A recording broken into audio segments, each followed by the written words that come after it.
तो मित्रों, आज मैं फिर आपको ताल छापर अभ्यारण्य लेके आया हूँ।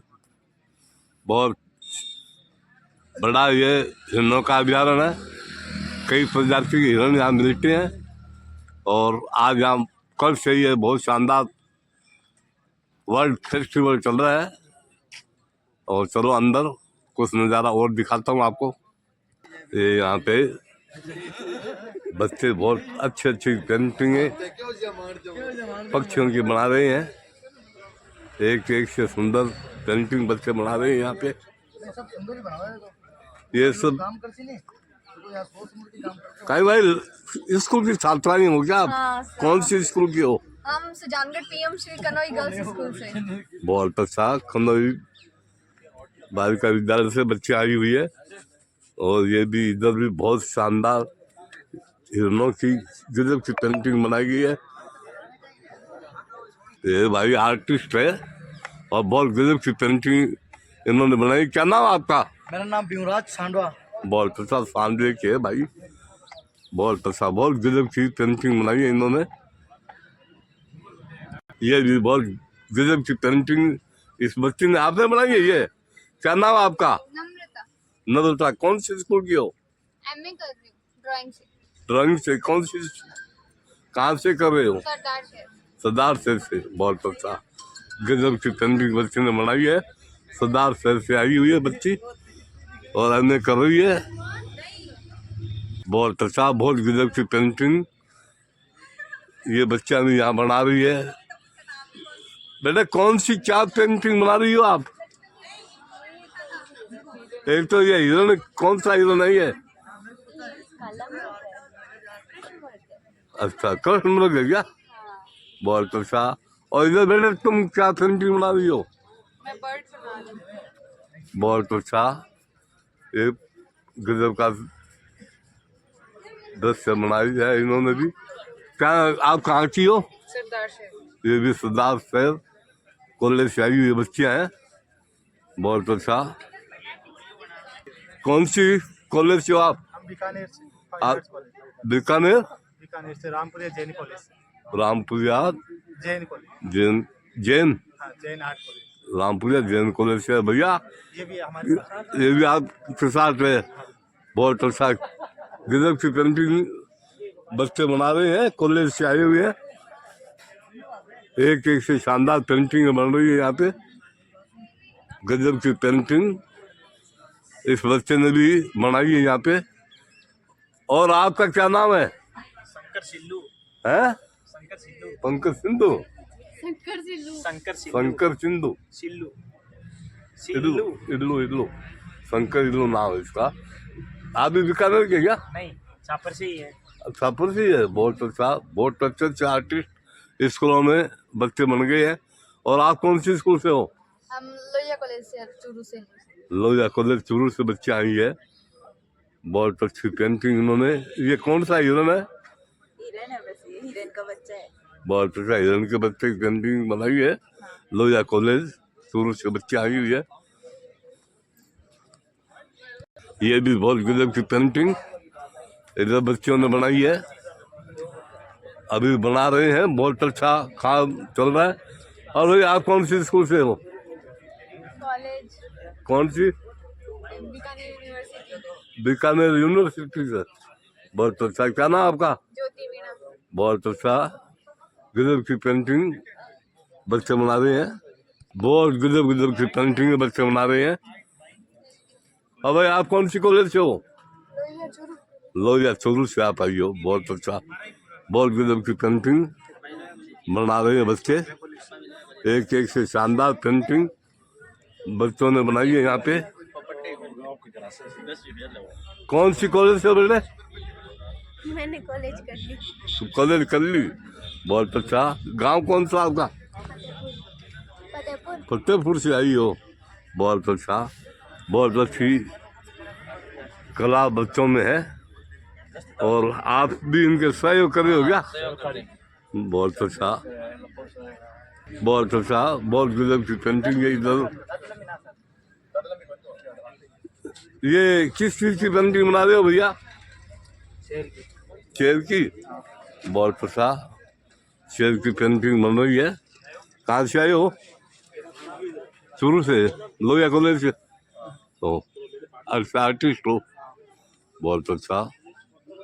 एक एक से शानदार पेंटिंग बच्चा बना रही है। और कहाँ से आए बेटे? शुरू से। लोहिया कॉलेज से हो गया? बहुत अच्छा। लोहिया कॉलेज से बहुत बच्चे आई हुई है यहाँ पे, और एक एक से शानदार पेंटिंग बना रही है। बहुत गजब चल रहा है ये वर्ल्ड फेस्टिवल।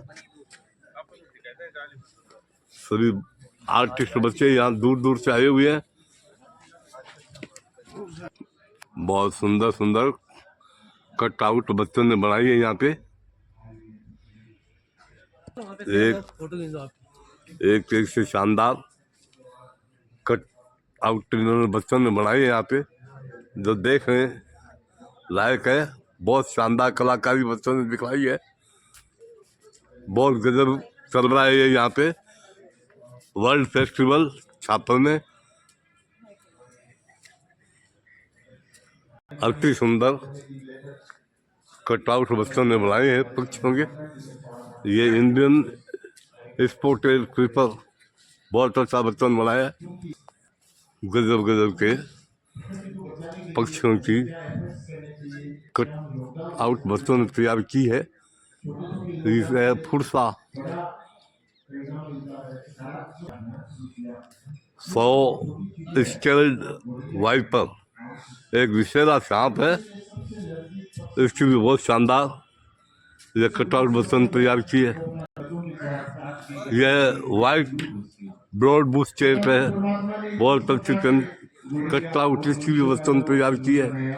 यह लोग ईयर्ड आउल, बहुत गजब का उल्लू का कटआउट बच्चों ने बनाया है।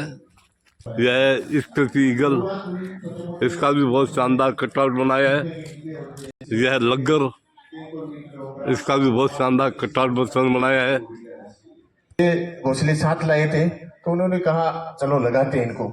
ये पीछे लगाए और हम यहाँ धूप थी तो छाया में कुर्सी डाल के चाय पानी पी रहे थे। 5 मिनट में उन चिड़ियों ने ये घोंसले शिफ्ट कर लिए, अपने अपने फ्लैट बुक कर लिए। गुरुजी, हुआ क्या कि इनको एक पैरामीटर पे लगाया गया, उनको पसंद आया। यहाँ पहले से एक वातावरण है पक्षियों के लिए, तो उन्हें पसंद आया और उन्होंने तुरंत इसको शिफ्ट किया। होता क्या है, ये मिट्टी का घोंसला है। मिट्टी सबसे उपयुक्त होती है मनुष्य और पक्षियों के लिए। इसमें वो जैसे 8-10 फीट ऊंचा लगा दिया इसको कि उनको किसी प्रकार का खतरा नहीं हो। तो इसमें उन्होंने क्या है कि छोटे तिनके और जैसे कोई महीन चीजें होती है उससे अपना इसमें पूरा पूरा कवर करके बेड बना दिया और एक उनका जोड़ा इसमें रहने लग गया। फिर बच्चे दिए उन्होंने, ऐसे ये सिलसिला चल पड़ा। ये एक छोटे के अलावा गर्मियों में इनके लिए पानी की विशेष जरूरत रहती है और संभावना और आशंका वैज्ञानिक ये कर रहे हैं अब की बार कि 2025 का साल सबसे गर्म साल होगा अभी तक का। तो मेरा निवेदन है कि आने वाला जो साल है, गर्मियां हैं, उसमें आप सभी घर में जैसे भी आपकी जैसे भी व्यवस्था हो, पक्षियों को बचाने के लिए पानी जरूर रखिए। हालांकि ये चीजें जैसे पक्षी वैज्ञानिक है इनको थोड़ी सी आर्टिफिशियल मानते हैं कि पक्षियों को पूर्णतः प्रकृति पर निर्भर रहना चाहिए और ये बात बिल्कुल सही है। लेकिन अब चूंकि वातावरण ऐसा बन चुका है, एक प्रजाति पूरी की पूरी खतरे में आ रही है, आयुष्यु में अपने को उसको आ गई वो, तो कुछ न कुछ एफर्ट अपने करने वाजिब है। देवेंद्र जी, मैं गलत तो नहीं कह रहा हूँ? ऐसे एफर्ट से अपने उसको बचा सकते हैं। एक बार बचने के बाद हो सकता है वापस ऐसी चीजों की जरूरत नहीं रहे। क्योंकि ये एक सामूहिक प्रयास है, हम सभी सामूहिक प्रयास करेंगे तो इसका रिजल्ट बेहतर आएगा। आप लोग यहाँ आए, ये कार्यशाला आयोजित हुई, इसके लिए वन विभाग और जिला प्रशासन और नगर पालिका, इनका सबका आभार है कि इतना बड़ा ये आयोजन इन्होंने कराया। मैं विशेष रूप से धन्यवाद देना चाहता हूँ इस मंच के माध्यम से जिला कलेक्टर साहब को, जिन्होंने इस पक्षी महोत्सव को, 2 दिन के पक्षी महोत्सव को एक मिशन के रूप में रखा और वास्तव में ये उत्सव ही है, केवल कागजों में नहीं है। हम यहाँ 2 दिन से उत्सव मना रहे हैं, प्रकृति के नजदीक जा रहे हैं। यहाँ सामान्य समय में अमन आए तो यहाँ फीस का भी रहता है, इंटर फीस रहता है, वो रहता है। प्रॉपर गाइड भी नहीं मिलते। अभी सारी व्यवस्था है यहाँ पे, तो आप यहाँ बता रहे हैं, अपने समय का पूरा उपयोग करें, प्रकृति से जुड़े, एक एक पक्षी का नाम जाने, एक एक पेड़ पौधे का नाम जाने, तो आपका प्रकृति से लगाव बढ़ेगा। मैं पुनः धन्यवाद देता हूँ मंच को, आदरणीय डॉक्टर घनश्यामदास जी कच्छावा को, जिन्होंने ये सत्र आपसे जुड़ने के लिए मौका प्रदान किया। धन्यवाद। बहुत बहुत आभार कन्हैयालाल जी स्वामी साहब का, बहुत रोचक जानकारियां दी। मैं 1990 के आसपास से यहाँ आ रहा हूँ। आदरणीय ब्रजदान जी समोर साहब विराजमान है, देश के बहुत बड़े पशु विशेषज्ञ है। जिस वक्त यहाँ कोई गाइड नहीं था, दूर दूर से तो लोग आते थे, पूरे विदेश से, उन्होंने ब्रजदान जी समोर साहब गाइड करते थे। लगभग मैंने सेंचुरी पर 250 आलेख लिखे उस दौर में। आपकी तरह मैं स्कूल और कॉलेज में पढ़ते थे तो बड़ी रुचि थी। केवल अध्ययन से आपका बौद्धिक विकास नहीं होगा, आपको अपने आसपास के परिवेश को भी जानना पड़ेगा। उस परिवेश में क्या महत्वपूर्ण है ये भी आपको जानना पड़ेगा। आप अपने पूरे दिनचर्या को अगर आप देखें, विशेष रूप से जो बच्चे यहाँ से आए हुए हैं, कौन कौन से स्कूलों से आए हुए हैं आप बताइए। मोदी सुजानगढ़ से आए हुए, पीछे बातें से आए हुए, इधर टैगोर पब्लिक स्कूल। तो आप सभी का स्वागत है। बहुत सुंदर सुंदर नाम आपके स्कूलों के हैं। मोदी तो अभी ब्रांड नेम है पूरे देश में ही, आपके स्कूल है। आप बाल भारती से आए हैं और आप टैगोर के नाम से जो स्कूल है, रविंद्रनाथ टैगोर जी जो हमारे प्रातः स्मरणीय साहित्यकार रहे हैं। तो आप ये काम करें कि आपने दिन में क्या काम किया है। केवल आपको वही काम अच्छा लगेगा जो आपने सुबह सुबह किया है। आपकी स्मृति में वही काम रहेगा जो काम आपने किया, क्योंकि पर हित का जो हम काम करते हैं वो हमारे को सादर नमस्कार। श्रीमान देवेंद्र जी, उदयपुर। तो मैं ज्यादा कुछ नहीं कह सकता हूँ। ये भगवान ने जो दिया या जो ये चोला पहनाया, तो उसके आधार पे जैसा वो करवा रहा है हम करते जा रहे हैं। आप के समक्ष जो कल भी बातें हुई थी उसको आगे ले जाते हुए थोड़ा सा एक मैं बता देता हूँ। तो ये सीखे, ये पशु पक्षियों को मैं जंगल में खेलता था बचपन में, थोड़ी आदतें खराब थी, अकेले रहने की आदतें थी, या लोग बुली करते थे तो मैं भाग जाता था जंगलों में। तो शायद कुदरत ने किसी और रूप में इस्तेमाल करने के लिए भेजा। तो वो गुड़कते गुड़कते गुड़कते गुड़कते थपेड़ों से जहां तक आज आपके सामने बोलने लायक हुए। वरना तो एक शेर कहते हैं, बता बड़ा मोहब्बत जानते हो तो उसकी आंख की रंगत क्या है ये बता, हम इतना सही जानते हैं। तो आप आज एक पक्षी के खाली एक महत्व बताने के लिए खाली छोटे छोटे उदाहरण बता। एक मैं उदाहरण देता हूं छोटा सा।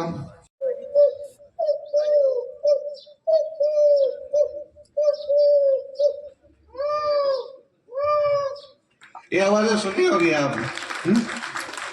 अब ये किस वक्त क्या आवाज निकालती है, कब कैसे रिझाते हैं, इसके दौरान रिझाने के दौरान भाव भंगिमा क्या होती है, आप देखेंगे तो बहुत अलग तरह का आपको महसूस होगा कि इनके पास सब कुछ है, सारे अभिनय स्वांग है, आपको पहचानने की जरूरत होती है। इसी तरह से लाफिंग डव है, जो छोटी वाली फुलड़ी बोलते हैं हमारे यहाँ लोकल भाषा में, आपके कमेडी और डेकड़ बोलते हैं। इसी तरह से कुमार कुकड़ा जो तांबई कलर का है,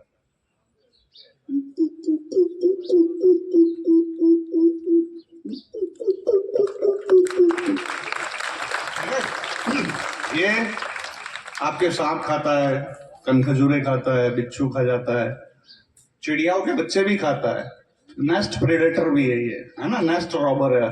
तो ये सब संरचना होती है। अगर कई सारे बच्चे जम जाएंगे एक ही जाति के तो उन पे कंट्रोलर भी होना चाहिए। तो इस तरह से इनका भी रोल होता है। अब आप नदी नालियों में जाते होंगे तो चकवा चकवी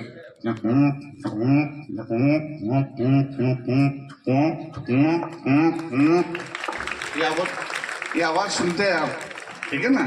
तो चकवा चकवी मंगोलिया, लद्दाख, इधर से आते हैं यहाँ पे अपने यहाँ सर्दियों में। बाकी जब सर्दियां खत्म हो जाती है तो वहां उनके ब्रीड करते हैं मंगोलिया और इधर, है ना। इसी तरह से ऑस्ट्रेलिया का एक कोकाबरा, ठीक है ना। मैं तो गरारे करके इससे कोरोना भगाया, गर्म पानी किया और इसकी स्टाइल में गले के अंदर रखा,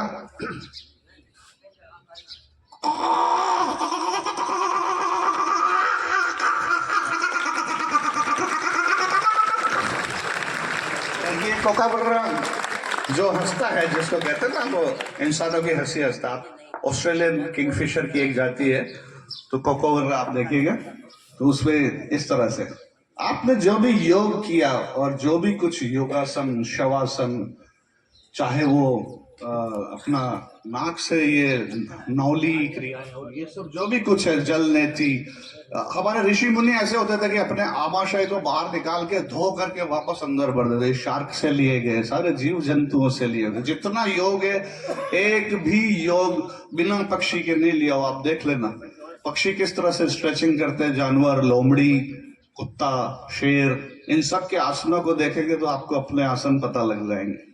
तो हम जितना भी कुछ सीखे पक्षियों से या जानवरों से सीखे, इनको पहले भेजा गया। कुदरत ने जब तारों को विस्फोट करके गर्द बनाया और फेंक दिया कि ये जाओ धरती बनेगी, फिर उसके बाद चिड़ियों को भेजा कि जाओ तुमको वहां पे कुछ काम करना है। उनको देख के फिर हम आए आदिवासी के रूप में, फिर हमारी भाषा, इन पक्षियों की नकल या जानवरों की नकल। हमारी आवाज ये नहीं थी जो हम बोलते आज, अरे रामू किधर जा रहा, ये नहीं थी। हम किसी भी को भी शिकार करते खाते थे तो हम बताते थे जो भी हमारी लैंग्वेज वहां से शुरू हुई, इनको देख के और धीरे धीरे हमारी वो बोल रही।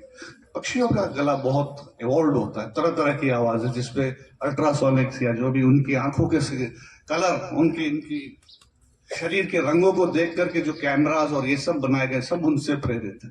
हमें वो चीज नहीं पता कि ये क्या है। ये एक तरह से समझ लीजिए जीवित रोबोट है जिनके अंदर आत्मा है। एक रोबोट है सुपर कॉन्शियस ने बनाए, जिसका भेद अभी हम पूरा नहीं ले पाए।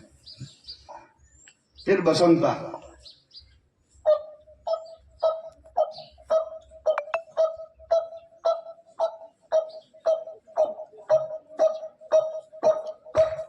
ये उसके और अभी डांडे डोर मरे नहीं, कौवे पहले आ गए। कहावत सुनते हो तो उनको अंदाजा हो जाता है खाना कहाँ मिलेगा, आ जाओ भाइयों। बहुत भाईबंदगी वाले होते हैं, एक मर जाए तो 50 आ जाते हैं, उसको हाथ लगा लो, देखते हैं।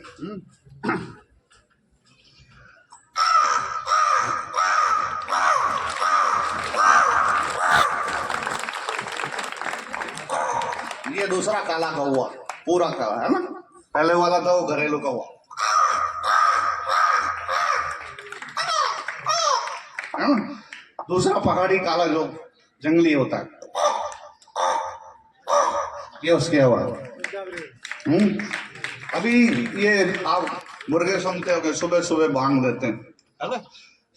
मुर्गा अगर चल रहा है पास में, चूजे चल रहे हैं, जिसने मुर्गे पाले होंगे उसको पता होगा, वो जैसे ही खाना डालो तो पहले चूजों को ऐसे करके आवाज निकालेगा और वो चूजे आ जाएंगे, वो खाएगा पहले। वो आसमान में नजर रखेगा, आसमान में जैसे ही उसे सुनाई दिया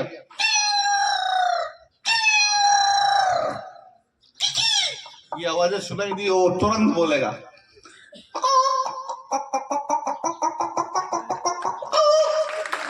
अलार्म हो गया, चूजे सब भाग जाएंगे, ठीक है।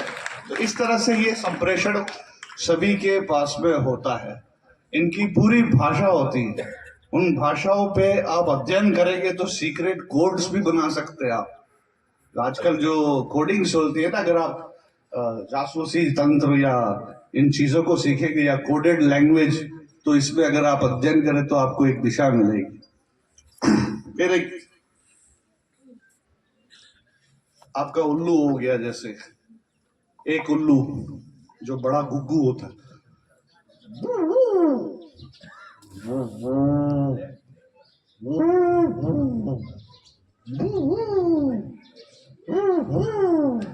ये गुग्गू जो है इसका, तो ये गुग्गू नारंगी आंखें 1 रुपये की जैसी इतनी बड़ी होती है, दोनों आंखें इतनी बड़ी होती है कि इसको गर्दन घुमानी पड़ती है, आंखों का आई बॉल का मूवमेंट नहीं हो पाता, इसलिए इसको गर्दन पूरी 360 डिग्री घुमानी पड़ती है। तो इसका आंख भी बहुत अच्छी है और सुनने की क्षमता भी बहुत अच्छी, क्योंकि स्टीरियोटाइप इसके कान एक ऊपर एक नीचे होता है। तो इसको बिल्कुल 3D विजन मिलता है, 3D नॉइस, तो पिन पॉइंट एक्यूरेसी से सुन लेगा, देख लेगा। इसके पंखों की बिल्कुल आवाज नहीं होती। एक चूहा जो किसान का दुश्मन समझते हैं, वो जितनी तादाद बढ़ाता उनको खाने वाला ये भी है। एक दिन में अगर बार्न आउल है तो उसके घोंसले में 8 बच्चे होते हैं, तो एक नेस्ट में 10 चूहे जाते हैं। और एक चूहा क्या कर सकता है आपको पता है। वैसे चूहे का भी रूल है, दिन भर कुतरता रहेगा, नदी के चैनल बनाएगा, धरती में जाने के लिए आपका चैनल बनाएगा, जिससे आपकी नदियां जीवित रहती। तो ज्यादा हो गए तो उन पे कंट्रोलर भी चाहिए, कम हो गए तो हमारा भी सत्यानाश हो जाएगा। क्योंकि वो जिन जीवों को अपने ऊपर पाल रहे हैं वो हमारे ऊपर आ गए चूहों के बाद, तो हमारा बिल्कुल सर्वनाश होना निश्चित है। आप किसी गुफा में जाएंगे तो छोटे छोटे चमगादड़ है, लेकिन उसके टुकड़े निकाल के जोड़ना है आप। तो ये बस ये सोचने समझेगा। तो बॉर्नलेस ईगल क्या, ये एक बड़ा शिकारी पक्षी है। 6 फीट चौड़ाई का जो पेड़ है पीपल का, तो 6 घोंसलों का अध्ययन किया। 6 पे भयंकर मधुमक्खियां, 20-20, 15-15 मधुमक्खियां, जो एपिस डोर्साटा, बड़ी वाली भंवर जिसको बोलते, उनके बीच में उसका घोंसला लगभग 80 फीट पर। तो सबका अध्ययन किया मधुमक्खियों के बीच में क्यों है। जब समझ में आया तो समझ में ये आया कि एक होता है मधु या बाज, एक होता है बंदर, एक होता है इंसान। अब इन तीनों का रोल क्या है। ये जो बाज है ये मुर्गे मुर्गी का शत्रु है, तो इंसान उसके घोंसले तोड़ देता था। तो ये मधुमक्खियों के बीच में भौर जहां पे है वहां पे घोंसला बनाता है, इंसान ना आ सके।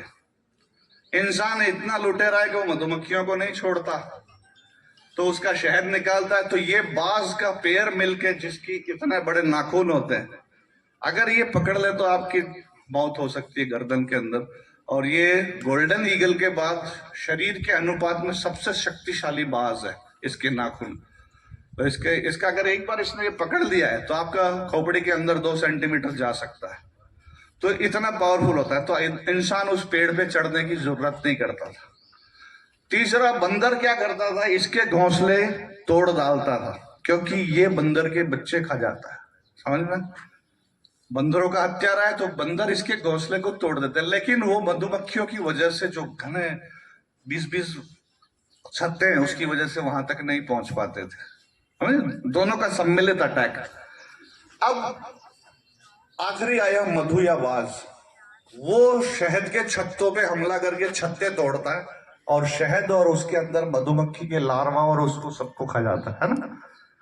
तो ये दुश्मन को ये भगाते हैं, कौन, बॉर्नलेस ईगल। समझ में आया। उस बाज को अपने एरिया में नहीं फटकने देते हैं। तो आपको एक सिम्बायोटिक रिलेशनशिप मिला इसमें कि वो किन किन वजहों से कौन कौन सी प्रजाति एक दूसरे का फायदा जाने अनजाने तौर पे कर रही है और बच रही है। समझे। तो ये आपको बताया कि पेड़ भी उतना ऊंचा होना चाहिए, उतने बड़े होने चाहिए। आसपास की इकोलॉजी, जिसमें वो बाज लोमड़ी को भी मार के खा रहा है, तीतर को भी खा रहा है, बटेर को भी खा रहा है, खरगोश को भी खा रहा है, वो सारी इकोलॉजी देखो, जंगल देखो, वुडलैंड देखो, फिर वो मधुमक्खियां देखो, फिर वो मधु या बाज देखो। तो एक इंडिकेटर स्पीशीज के तौर पे जब आप देखोगे तो आपको समझ में आएगा कि एक नहीं है ये, एक हम बहुश्याम है, ये नहीं होंगे मैं नहीं होऊंगा। सूर्या विद्यालय की बालिकाएं लोक नाटिका प्रस्तुत कर रही है। तालियां बजाएं, उनका अभिवादन करें। मम्मी पापा मेरा क्या हाल करेगा। अरे आज मैं तेरा मार के फेल हो गया।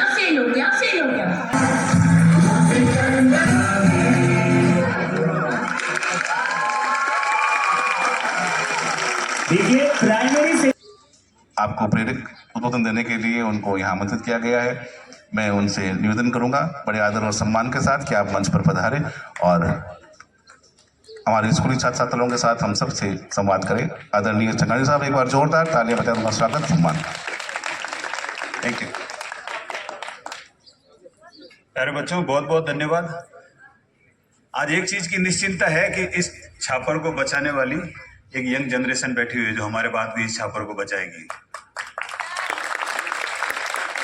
और हम जो कुछ भी कर रहे हैं, being a officer, being a politician, being a teacher, हम सब यही कोशिश करते हैं कि जो परंपराएं हमारे बुजुर्गों ने हमको दी वो हम आने वाली पीढ़ी को दे के जाएं। और सारे के सारे अपने अपने स्तर पर सब प्रयास कर रहे हैं, लेकिन उस प्रयासों को जिन्होंने माइन्यूटली समझा, मिस्त्री साहब ने जिस तरह से आपको बताया, ये पक्षियों के जीवन के बारे में पक्षियों जितना ही जानते हैं, मैं ये कहूंगा। लेकिन साथ के साथ हमें कुछ वैज्ञानिक अध्ययन करके ये भी देखना पड़ेगा कि आज की समस्याएं क्या है। अगर हम ये निजात नहीं पाए इन समस्याओं से, तो कोविड नाम की चीज आई थी, आपने और हमने सबने देखा, 2 महीने का लॉकडाउन था, भाई भाई से मिलने नहीं जा सकता था। लेकिन क्या आपने कभी सोचा उस दौरान आप में से किसी को दूध दही छाछ की कमी आई, घी की कमी आई? एनीवन? नहीं आई ना। वजह सोचा कभी? क्यों नहीं आई? मम्मी पापा ला रहे थे ना? ऐसा नहीं बेटा, हमको भी कहीं से मिल रहा था। अगर हम में से किसी ने 150 भोजन के पैकेट बांटे तो अखबार में फोटो दी है कि उन्होंने 50 भोजन के पैकेट बांटे। क्या आपने सोचा कभी 30 करोड़ मवेशियों को किसने चारा खिलाया, किसने पानी पिलाया? लाखों वन्य जीवों को किसने फॉडर दिया, किसने फूड दिया, किसने पानी दिया? ये सारा कुछ नेशनल पार्क सेंचुरी राजस्थान का पूरे का ही देखे तो 2.5% है। 10.10% कॉमन प्रॉपर्टी रिसोर्स है जो हमारी परंपरागत तरीके से, अगर आप में से किसी ने देशनोक के ओरण का नाम सुना है, रामदेवरा का ओरण नाम सुना है, नथानिया गोचर, तो गोचर भूमि, नाडी, तालाब, ये हमारे बैकबोन है पूरे पर्यावरण को बचाने की। हर एक गांव में छोटी बड़ी ये व्यवस्थाएं होती है और उन्होंने ही कोविड के दौरान हमारे मवेशियों को बचाया। कैर सांगरी की सब्जी खाते हो? कुमटिया देखा कभी? सोचा उसमें पेस्टिसाइड क्यों लगाते नहीं है? उसमें जरूरत ही नहीं पड़ती। और आपके और हमारे सबके घरों में एक एक साल का स्टॉक पड़ा हुआ है, ग्वारफली पड़ी हुई है, काचरी पड़ी हुई है। तो हमें प्रकृति को, पर्यावरण को इसलिए बचाना है, वो चाहे पक्षी हो, चाहे छोटे मोटे कीट पतंगे हों, ये व्यवस्थाएं हमारी जीविका के लिए, हमारी लाइफ के लिए बहुत इंपॉर्टेंट है। और छापर में कुछ चेंज आया है, आपसे मैं अलग से भी साथियों से बात करूंगा जो वन विभाग से जुड़े हुए हैं। सबसे बड़ी दिक्कत आज आ रही है सॉइल के रीजनरेशन की। एग्रीकल्चरल प्रोडक्शन भी खत्म हो रहा है। हमारी भूमि हमने पेस्टिसाइड से कंटेमिनेट कर दी है।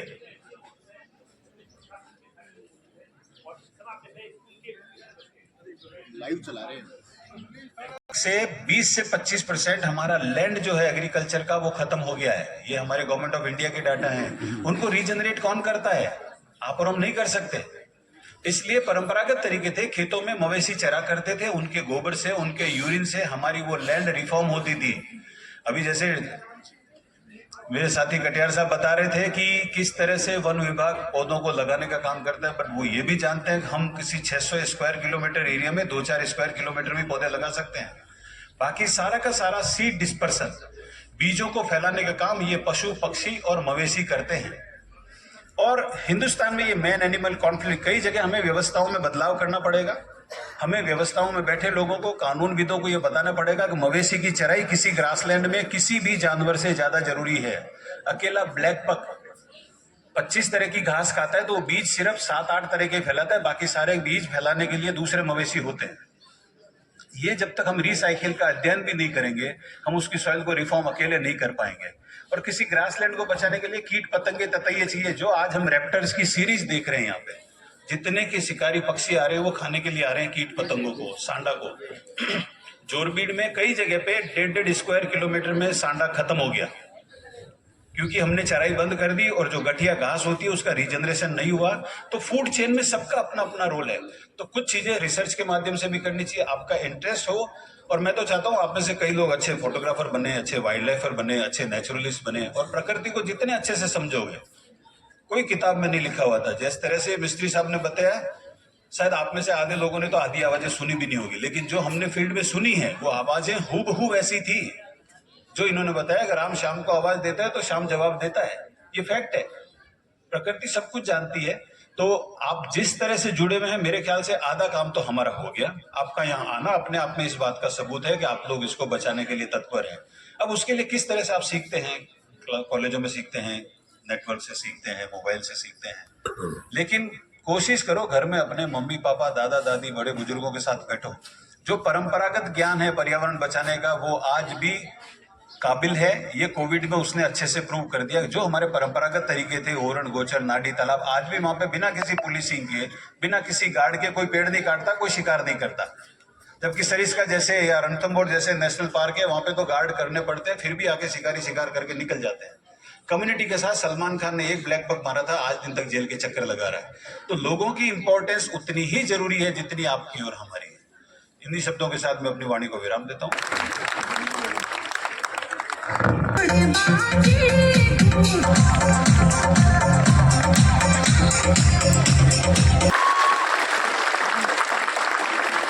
आपको इस मंच से बधाई दूंगा कि आपने बहुत सुंदर ढंग से ये पूरा परिसर, ये पूरा कार्यक्रम आपने आयोजित करवाया। मैं चाहूंगा आप मंच पर आए और हमारे छात्राएं जो आज यहाँ आई हैं उनको आप आशीर्वाद प्रदान करें। आदरणीय भवानी सिंह जी। कलेक्टर साहब का एक दिन फोन आया था कि अपन इस तरह से एक बर्ड फेस्टिवल इस तरह से चूरू में करना चाह रहे हैं, छापर में करेंगे, तो उसकी सूटेबल डेट्स क्या होंगी। तो मेरे मुंह से अचानक ही निकल गया, सर 2 फरवरी को वेटलैंड डे है तो अपन 2 तारीख को रख लेते हैं। तो फट से कलेक्टर साहब ने कहा ठीक है, सूटेबल है, 2 तारीख अपन रख लेते हैं। बाद में हमें अब मैं तो ये पता क्या करना है, कैसे करना है। जैसे अपने एक कहावत है ना भाई, कोई गरीब के जैसे कोई शादी का काम हो तो कहते हैं भाई गांव में एक कहावत है कि गणेश जी की कृपा से अपने आप सब कुछ ठीक होता जाता है। तो सर का ऐसा भाव था, ऐसा उनका मन था, उसी के अनुरूप जैसे ही कोई गणेश जी की स्थापना हुई वैसे ही इस कार्यक्रम की स्थापना हुई और ये आगे से आगे बढ़ता गया। सर ने 2-3 दिन बाद ही यहाँ इसी अपने कॉन्फ्रेंस हॉल में मीटिंग रख दी हमारी। एडीएम साहब, एसडीएम साहब, विदा सर सब यहाँ के जो सम्मानीय नागरिक बंधु हैं वो भी आ गए। हम भी चूरू से चल कर फाइल लेके यहाँ आ गए। नहीं तो हमें पता भाई क्या करना है, कैसे करना है, कैसे होगा, लेकिन ईश्वर कृपा मानो और वरिष्ठ जनों का सानिध्य, उनका आशीर्वाद समझो। तो ये आज जो सब आप विराजमान हैं वो सब उन्हीं के गणेश जी की कृपा से और वरिष्ठ जनों के सानिध्य से ये सब संभव हो पाया। मंच पर आमंत्रित करें ताकि वो आपसे संवाद कर सके। आदरणीय मुकुल पाटिल जी। आभार। सुप्रभात प्यारे बच्चों। अब ये जो कार्यक्रम चल रहा है ये विशेष रूप से आप नन्हे मुन्ने बालक बालिकाओं का कार्यक्रम है। और पीछे से अभी आवाज भी उठ रही थी कि काफी देर से उद्बोधन चल रहे हैं और कल से भी चल रहे हैं, तो क्यों ना कुछ ऐसा फनी किया जाए, कुछ ऐसा अच्छा किया जाए जो आपके लिए हो। मुझे निर्देशित किया संचालक महोदय ने सबने, तो मैं अब आपके बीच आऊंगा। देखिए, ताल छापर एक वो अभ्यारण्य है जो विश्व प्रसिद्ध स्थल है। बच्चों शायद मुझे बार बार नहीं कहना पड़े, चुप रहें। मैं कुछ क्वेश्चंस उससे रिलेटेड और कुछ प्रश्न फनी क्वेश्चन जानते हैं ना सारे, मजाकिया, थोड़ा सा माहौल हमें मजाक जैसा बनाना है, इसलिए मैं कुछ प्रश्न आपके पास लेकर आ रहा हूं। प्रश्न के उत्तर वही मान्य होंगे जो मेरे पास लिखे हैं। हो सकता है एक प्रश्न के कई उत्तर हों, लेकिन आपको वही उत्तर देना जो मेरा उत्तर होना है, जो लिखा हुआ है। सब तैयार है? पहले तो एक बार अपनी एनर्जी दिखा दीजिए। Hip hip. No energy. Hip hip. वो बच्चे या उस विद्यार्थी या उस स्टूडेंट के पास जा रहा हूं जिसने ब्लैक सॉक्स पहने हैं। Black socks. नो ये रहा। Very good. खड़े होइए। नाम बताओ अपना, जोर से। ममता। Energy level. ममता। कौन सी स्कूल? टैगोर। क्वेश्चन पूछो एक। अच्छा, महीनों के नाम होते हैं ना, जनवरी, फरवरी होते हैं ना, जनवरी, फरवरी, मार्च, अप्रैल। देखो, कुछ महीने में 31 दिन होते हैं, है ना, कुछ महीनों में 30 दिन होते हैं। ऐसे कितने महीने हैं जिसमें 28 दिन होते हैं?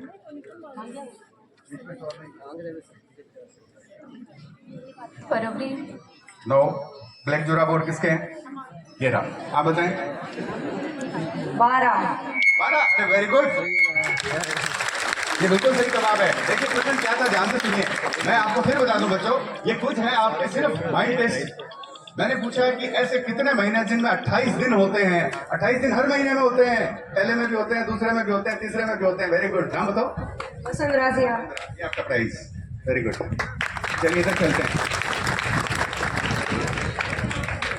अरे इधर ये छोटे नन्हे मुन्ने स्टूडेंट्स हैं। ये इधर। अच्छा, मुझे ये बताएं, आर्ट्स के और इतिहास के विद्यार्थी हैं यहाँ पर कोई जो हिस्ट्री पढ़ते हो? हिस्ट्री उधर है। चलिए खड़े होइए। आप खड़े होइए। नाम बताएं। हर्षिता। 11th हिस्ट्री पढ़ते हैं ना आप अकबर, बीरबल, इन सब के नाम सुने होंगे आपने। अब मेरा एक छोटा सा बहुत अच्छा सा सवाल है। अकबर बादशाह जब जामा मस्जिद में नमाज पढ़ने जाते थे, ध्यान से सुनना प्रश्न को, तो पूरब के गेट से अंदर प्रवेश करते थे, नमाज पढ़ने के बाद वापस किस गेट से बाहर निकलते थे?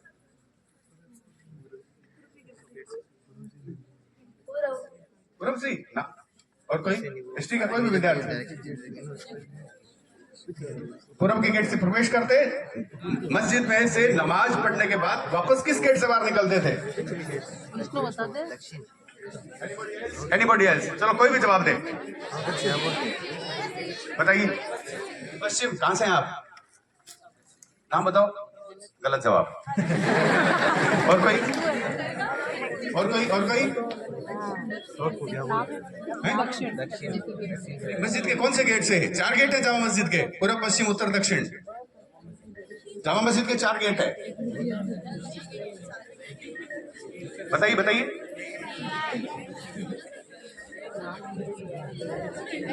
Anybody else?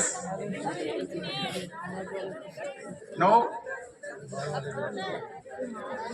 अरे कोई भी आगे मंच पे से भी कोई बताना चाहे तो। गलत जवाब। उन्होंने नाम सर कौन सा? सर आप? अकबर। इधर फिर से कोई आपने समझ? सर आप? प्रश्न वापस। सर प्रश्न नहीं सुना आपने, सर है आप। चलिए सर, अकबर बादशाह नमाज पढ़ने जामा मस्जिद के पूरब के दरवाजे से जाते थे, लेकिन वापस जब बाहर निकलते थे तो कौन से गेट से बाहर निकलते थे? जामा मस्जिद बाद में बनी थी।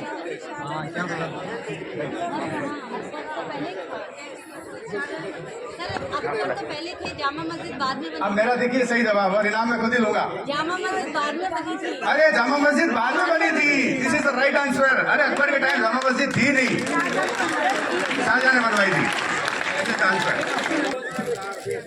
Thank you. Thank you. चलिए इधर आप छोटे बच्चों के पास चलते हैं। छोटे बच्चे, अगर बनी नहीं थी, छोटे बच्चे लोग केला खाने के बाद उस केले के छिलके का क्या करते हैं?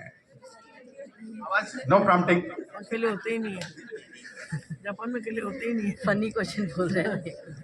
जापान के लोग क्या करते हैं? बेटा क्वेश्चन फनी है, आपको पहले बोल दिया, आप आंसर भी फनी है उसी से बोले।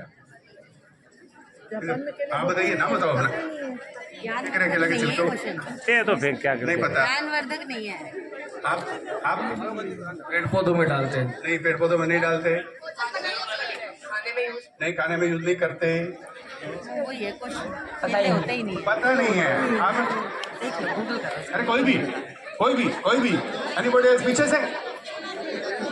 अरे नो नो नो, चलो ये मोमेंट तो बना। जापान में केले होते हैं।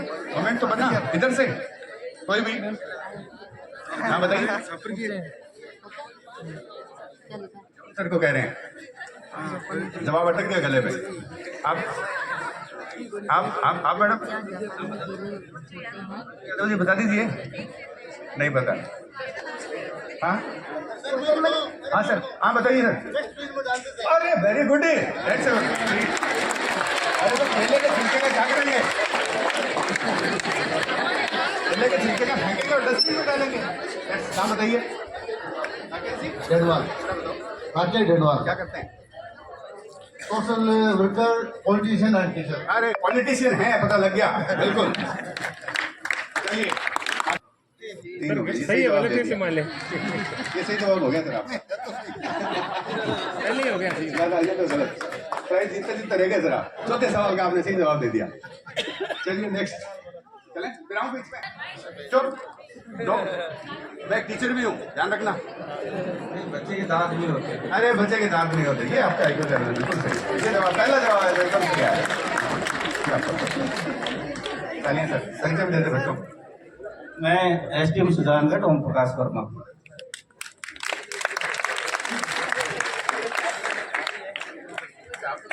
सर अफ्रीका देश नहीं, महाद्वीप है।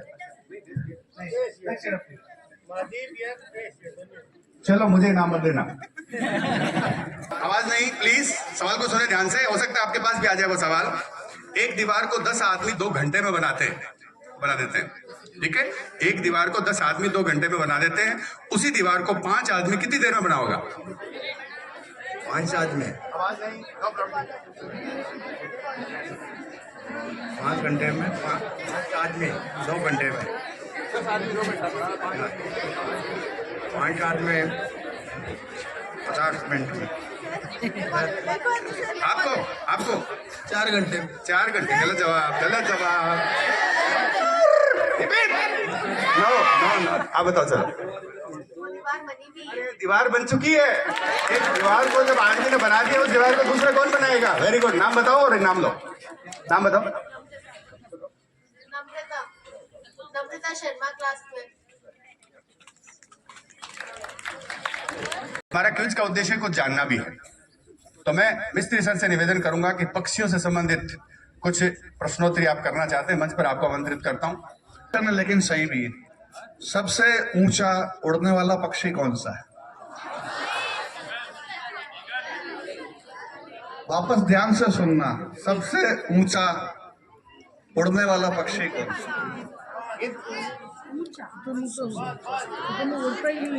चील। सबसे ऊंचे कद का। अब मैं इसमें एक और जोड़ दिया, मैंने बता दिया। सबसे ऊंचे कद का पक्षी कौन सा है? उड़ने वाला सबसे ऊंचा कद का पक्षी।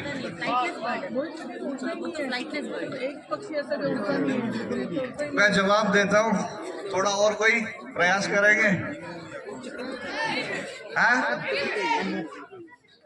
और कोई? और कोई?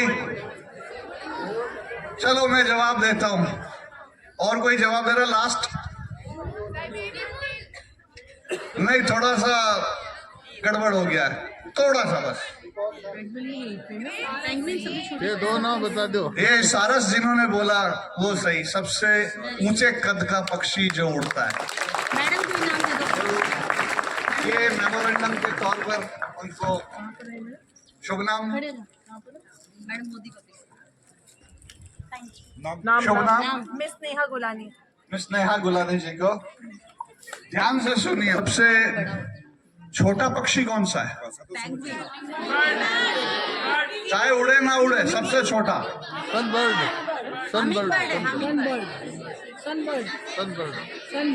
एक जना बताइएगा। सनबर्ड। कहाँ पे मिलती है? नहीं, चलो हमिंग बर्ड किसने बताया, लेकिन थोड़ा और साफ कीजिए इसको। हाँ? बिल्कुल सही, बहुत बोला। तो 2 को देना चाहूंगा मैं ये। हाँ, तो 2 जिसने बी हमिंग बर्ड बोला और एक और जो हमिंग बर्ड जिस छोटे बच्चे ने बोला वो। तो आप आ जाओ। दोनों बच्चे आ जाओ। तो आपको पता है हमिंग बर्ड एक बार में कितनी बार पंख फड़फड़ा लेती होगी? 1 सेकंड में 3। हाँ? आप स्पेसिफाई करेंगे कितना ऊंचाई पे उड़ता है? 8,000 से ऊपर।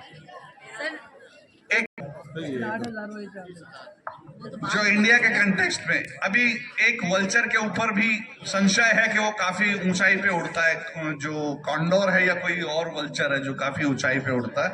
इसका मुझे अभी पूरा बता दें, लेकिन 10 किलोमीटर की ऊंचाई पे बार हेडेड। 10 किलोमीटर 10,000 मीटर्स पे है ना, इतना लगभग ऊंचाई 33,000 फीट पे। उसको एक जेट प्लेन ने नोटिस किया उस ऊंचाई पे कि हमारे साथ कौन उड़ रहा है हमसे। तो इस तरह से आपको सबसे तेज तैरने वाला पक्षी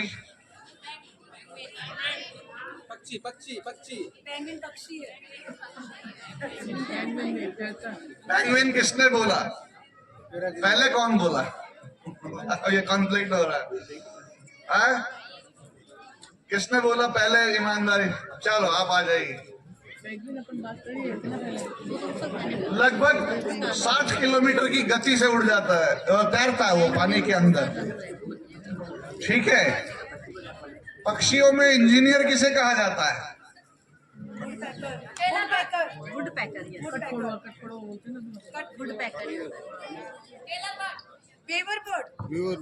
और आगे बढ़िए। वो बया चश्मे वाले भाई साहब, आप सही बोले, पक्षियों में बया को इंजीनियर कहा जाता है, उसके घोंसलों की कलाकारी। उसके अंदर जब वो सिलती है तारों को, तार छीलती है, खजूर के पत्तों को छीलती है, खजूर की जो मिड पत्तों की जो रिब है उसको छीलती है, उसके तंतु से वो अपना जॉइंट्स बनाती है ताकि 10 किलो का आदमी भी पकड़ के खींच के उसको लटकाए तो वो टूटता नहीं है। तो उसके जो जॉइंट्स होते हैं, शुभ नाम प्रमोद जी के लिए तालियां। तो वो बाद में सिलती है, मिट्टी का गादा लगा करके उसके अंदर पीले फूल लगाती है। तो ये उसके, और आपको जानकर आश्चर्य होगा, उसके अंदर एक पीले कलर का बैट भी आश्रय लेता है। जब वो छोड़ जाते हैं घोंसला तो किसी भी चीज को छेड़ो मत, कौन पता किसके अंदर कौन रह रहा है ना। और कोई इंटरेस्टिंग क्वेश्चन आपके दिमाग में आ रहे हो? आवाज निकाल के पूछिए कौन से पक्षी की आवाज है। That's right. हाँ सर, अभी आपने आवाज निकाल दी। ये सही है, कौन पहचानता है?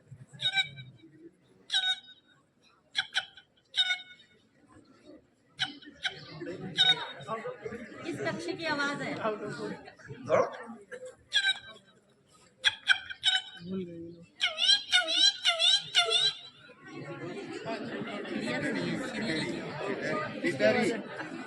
पहली थी बया की, गौरैया की, दूसरी थी टेलर बर्ड की, टिटोड़ी की बताता। टिटोड़ी थी ना, आवाज कौन से पक्षी की? उन्होंने टिटोड़ी बोल दिया था।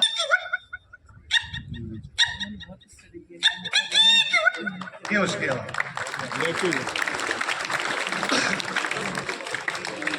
अच्छा, दुनिया का सबसे तेज उड़ने वाला पक्षी कौन सा? पेराग्रीन फाल्कन।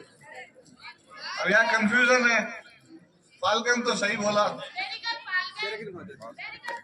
अच्छा चलो और कठिन बनाते हैं इसको। कितने किलोमीटर की स्पीड? पहले क्वेश्चन का आंसर बच्चों ने दे दिया, उनको इनाम तो दो बेचारे। भाई आप आ जाइए, ये रहा मेरा भाई, आओ बेटे। ये लाल बैग वाले। हाँ नहीं लाल बैग वाले। हाँ आपने फाल्कन बोला था ना? एक उस बच्ची ने भी दिया था। बताया उसने था? नहीं पहले आवाज किसने लगाई थी फाल्कन में? तो फिर वो आ जाएगी। ये बच्चे के लिए भी तालियां, इसने ईमानदारी से बात करी। एक इसके लिए, एक ईमानदारी के लिए। ये ईमानदारी के लिए 392 की स्पीड होती है किलोमीटर की। तो वो पक्षी गोता जब लगाता है तब पहले ही जाता है, चक्कर यूं काटता है, विलुप्त हो चुका है। पहले किसने बोला? आप आ जाइए। सो डोडो की जेनेटिक इंजीनियरिंग जैसा आपने जुरासिक पार्क में देखा होगा, तो कोशिश उसी तरह से की जा रही है। ये गुड़िया के लिए, गुड़िया शुभ नाम।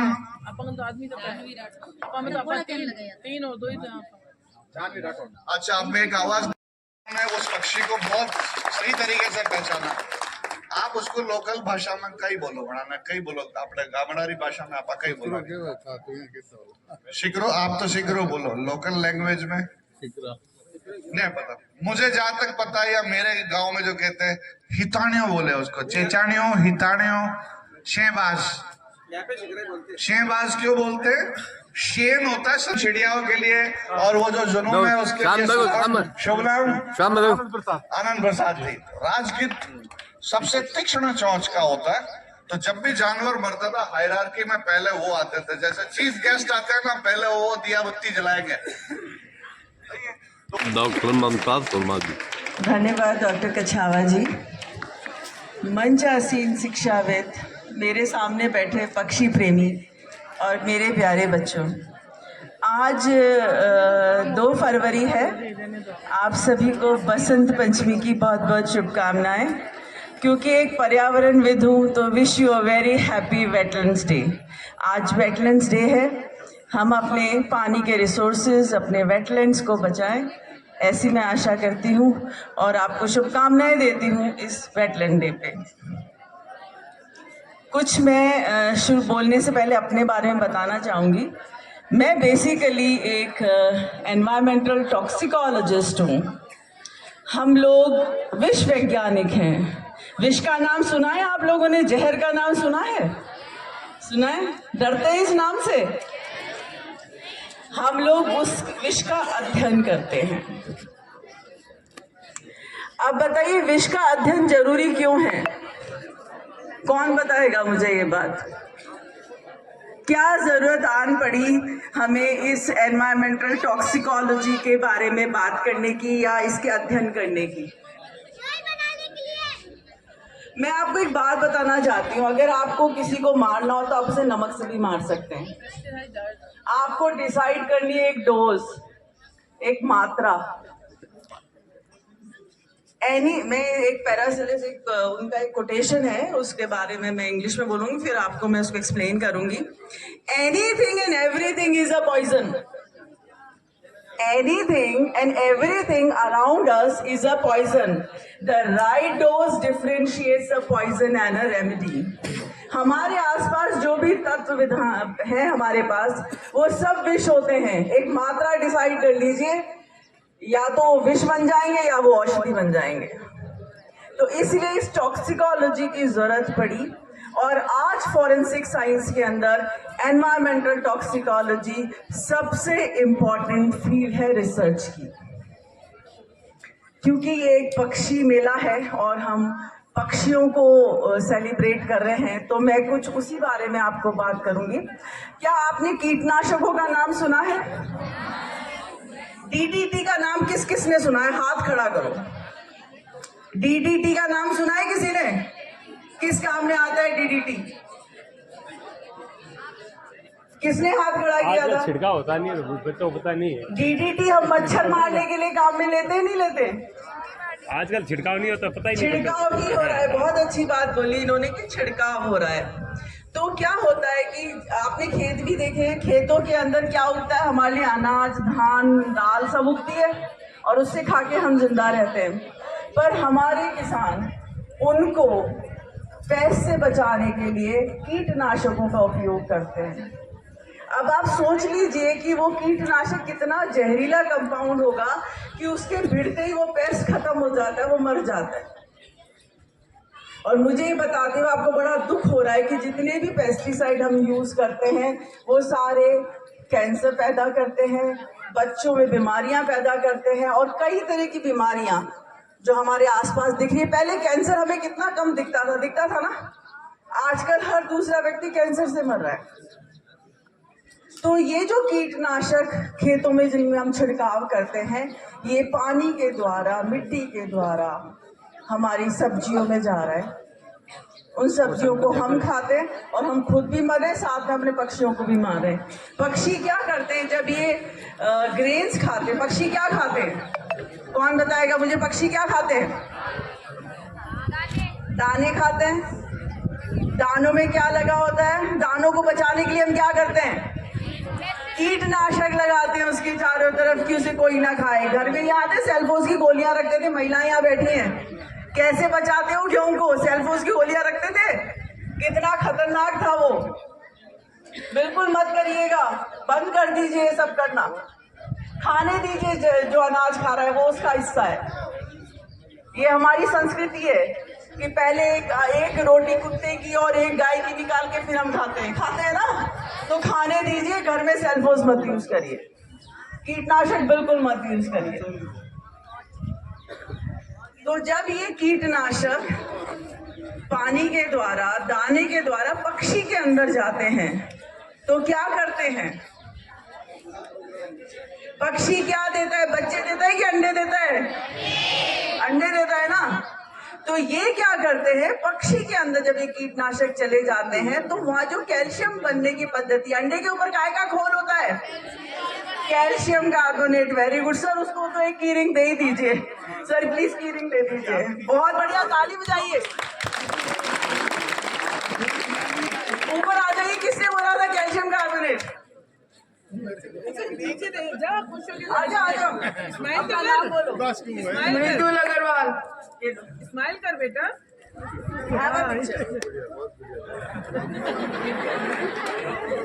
तो जब ये पक्षी के अंदर जाते हैं, ये जहर, मैं कीटनाशकों को जहर के नाम से बात करूंगी। जब ये जहर पक्षियों के अंदर जाता है तो उनकी जो फिजियोलॉजी होती है, जो बॉडी फिजियोलॉजी होती है, जो कैल्शियम बनने की पद्धति होती है, उसको ये खत्म कर देता है। तो जो अंडे बनते हैं उसके ऊपर खोल बहुत पतला होता है। फिर जब अंडा आ जाता है तो पक्षी क्या करता है, उसे सेता है, उसे वार्मथ देता है, उसके ऊपर बैठता है। तो जैसे ही पक्षी उस पर बैठता है वो अंडे फूट जाते हैं। आपको मुझे बताते हुए बड़ा दुख हो रहा है कि इन जहरीले पदार्थों के अंदर इतनी ताकत है कि ये पूरी की पूरी पक्षियों की जेनरेशन को खत्म कर सकते हैं। और इन्होंने ऐसा किया United states of America, USA नाम सुना है आपने अमेरिका का? कौन सा है नेशनल बर्ड अमेरिका का?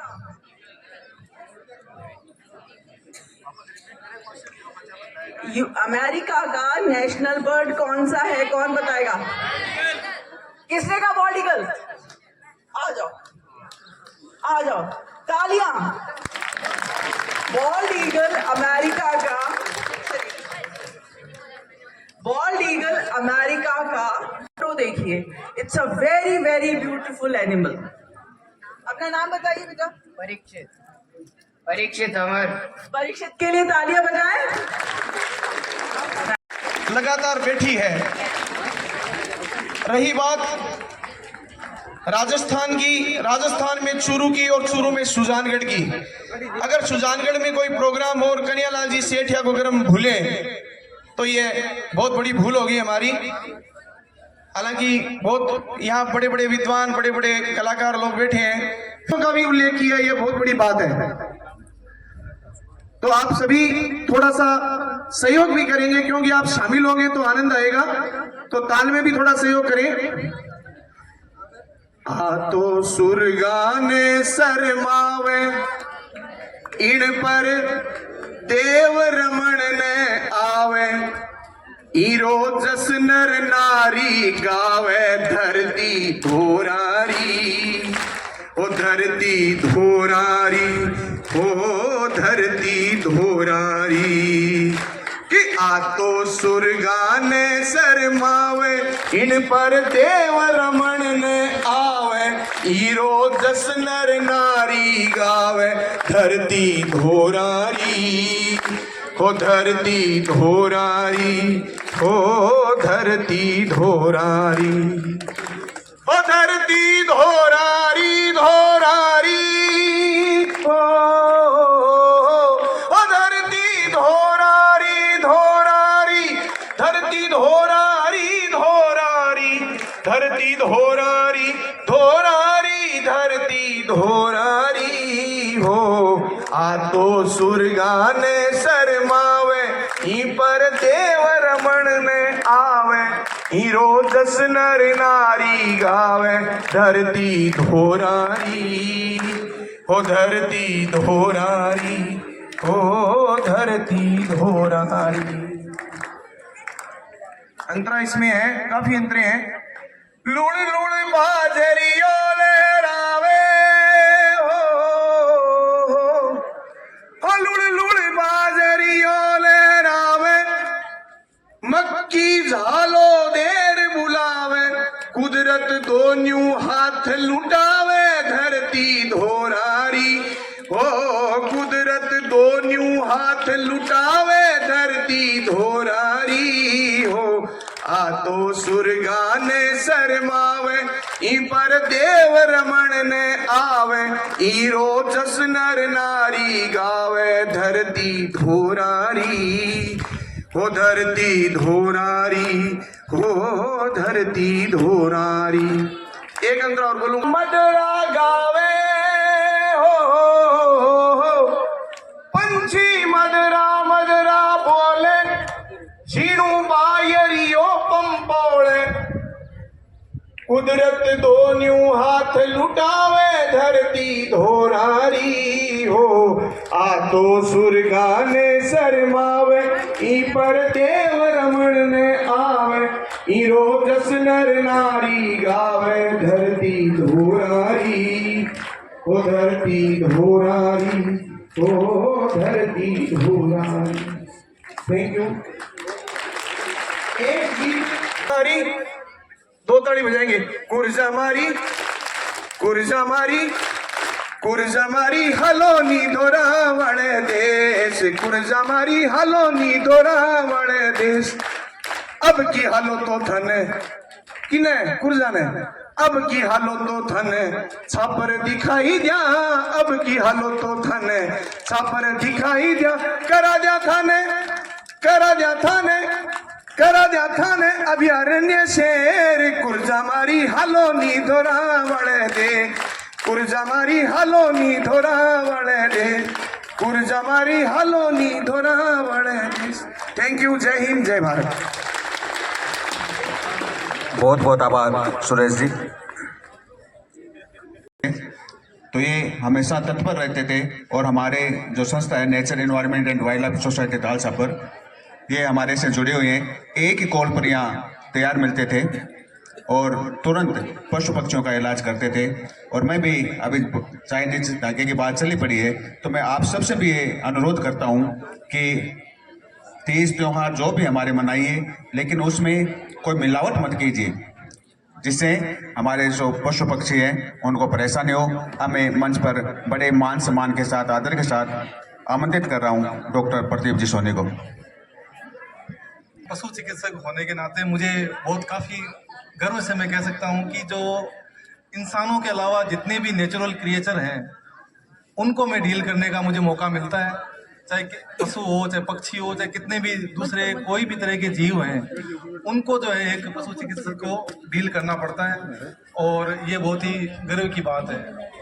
छापर में जहाँ मेरी पोस्टिंग है वहीं पर आज ये बर्ड फेस्टिवल हो रहा है, कल से, और आज भी हो रहा है। तो ये मेरे लिए बड़ी सौभाग्य की बात है कि हमारा हॉस्पिटल भी बिल्कुल इसके वन विभाग के सामने ही है। तो हमारा रोज़ जो है यहाँ आना जाना और लगातार जो है पशु पक्षियों से जो है संपर्क रहता है। और आज ये इतना बड़ा फंक्शन है जिसके अंदर बोलने के लिए मुझे अवसर मिला है, इसके लिए मंच का बहुत बहुत धन्यवाद।